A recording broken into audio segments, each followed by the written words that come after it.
ያኒ የፈሰሰ እንዲወጣ ሳይቋረጥ እንዲወጣ እንድታደርገው ነው የምትፈልገው አሉት። ለምንድን ነው እንደዚህ የሚባለው? ነጃሳ ነገር አንድ ሰው ለምሳሌ በሚሸናበት ጊዜ የሽንት መሽኛውን ያለ አግባብ ሽንቱ ከውስጡ የተጠራቀመ ሊኖር ይችላል ብሎ ያንን ነገር ከሽንቱ ውስጥ ለማውጣት ያንን መሳብ የመሳሰሉት ነገሮች ሁሉ ጥቅም የለውም። نعم حديث على حديث ضعيف ነው በጣም ሊያም ضعيف ነው حتى قال النووي اجمع على ضعفه ሁሉም ضعيف መሆኑ ላይ ተስማምተዋል። ምንድነው ሐዲሱ? አንዳችሁ ሽንቱን በሸና ጊዜ فليسف ذكره ثلاثا እንደሚለው ወይም ደግሞ فليفعل كذا وكذا ثلاثا ይሄ ነገር ትክክለኛ ሐዲስ አይደለም እና እብን ተይሚያና ሌሎች እንደሚሉት ይህ ያባብሰዋል።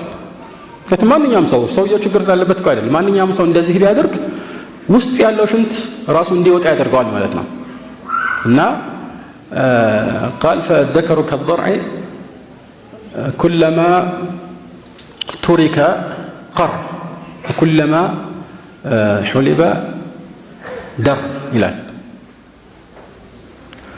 የሰው ሀፍረተ ገላ ወይም ሽንቱ መሽኛው ልክ እንደሚታለብ ወተት ነው። በነካካው ቁጥር ሽንቱ ከውስጥ እየወጣ ነው የሚመጣው። በተወከ ቁጥር ደግሞ እዛው እየረጋ ይሄዳል። ይሄን ደግሞ ቢበልጥ እንድትገነዘቡ በዑለማዎች አንደበት እንደተነገረው ተቅሪበን ሁሉም ዑለማዎች ሁሉም የሚስማሙበት ነገር ምንድነው? إنما يثبت للنجاسة حكمها إذا خرجت من معدنها ولا حكم للنجاسة في معدنها ይላሉ። ነጃሳ የሆነ ነገር ሽንትም ይሁን ሌላ ነገር ማለት ነው ባለበት የሰው ልጅ መሰለን ያኒ ሆድ ዕቃው ሊሆን ይችላል ወይ ውስጡ መቼም አይቀርም አይደል? ነጃሳው እኮ አለ። ከየት ይመጣል? ከውጭ አይደል? ከውስጥ ነው የሚወጣው አለ እኮ።